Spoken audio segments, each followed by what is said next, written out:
Hello YouTube, this is Trayson Barnes again with another Airsoft review. Today we are going to do a review on the XK918. It's made in China. Okay, well let's get started. Okay, so here you have the orange tip. I glued mine on so it's stuck on there. When you have a new gun, it comes off really easily. And the gun is pretty light, decent. It's not too heavy. It's pretty light. It's nice feel to it. The grip has a nice feel to it. Some people might say, hey, it's a second safe. This is not a second safe. This is just like a fake second safe once you get that, it's not second safe. And some people say, doesn't that feel uncomfortable on your hand? It does not. You don't even notice it. And this hammer does not come back. It is just decoration. And you have L8 right there. And here you have just some little holes in the barrel and the slide. And here you have a slide catch. It is not a real slide catch. I just figured out a couple days ago that this is not an actual working slide catch. So once you get it, don't jump to conclusion and say, hey, it's a slide catch. It is not. And the iron sight, it is all black. There's no dot or anything on it. The top, the gun has the fake injection thing. It does not open up. And this is a non-adjustable sight. It's not that accurate of a gun. It's kind of a decent 225 FPS, I'd have to say. It doesn't go that far, but if your enemy's like 50 feet away, it'll hit them. But most of the time you're not going to be shooting 50 feet away. Sometimes you'll be shooting a lot farther than that. And this gun is all plastic. Everything's all plastic. Even this barrel. And this screw is metal. Everything's but the screws are plastic. Here we have the mag release. It comes out really here. It's kind of jammed in there.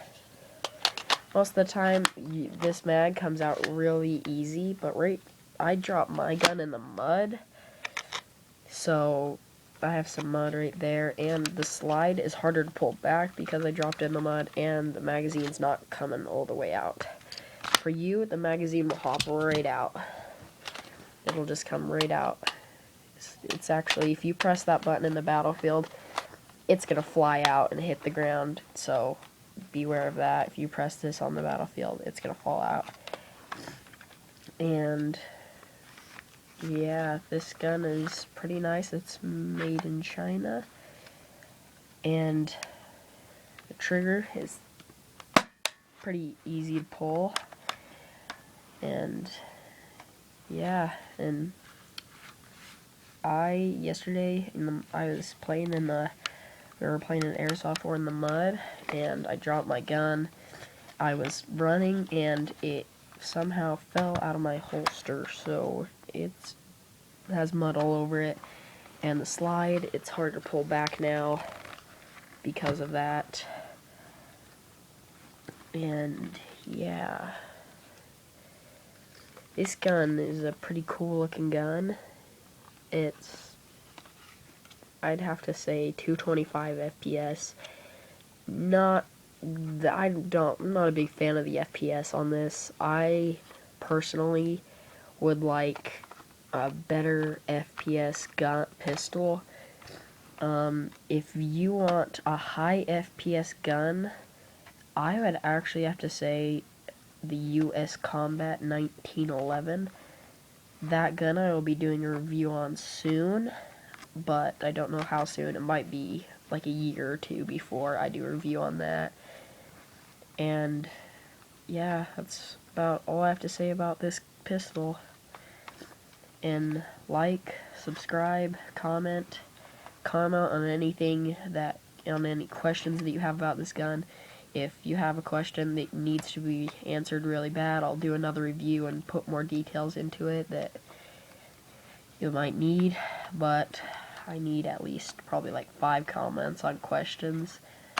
And yeah, and look for the Pulse DP4 airsoft rifle review, and look for the hold on a second.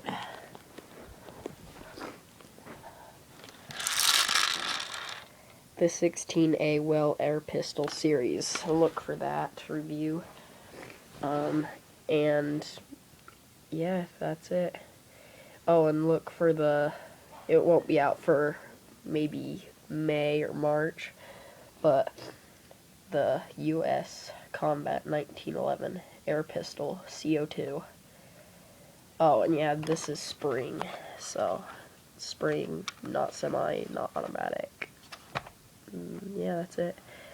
Okay, this is Trace and Barnes, out.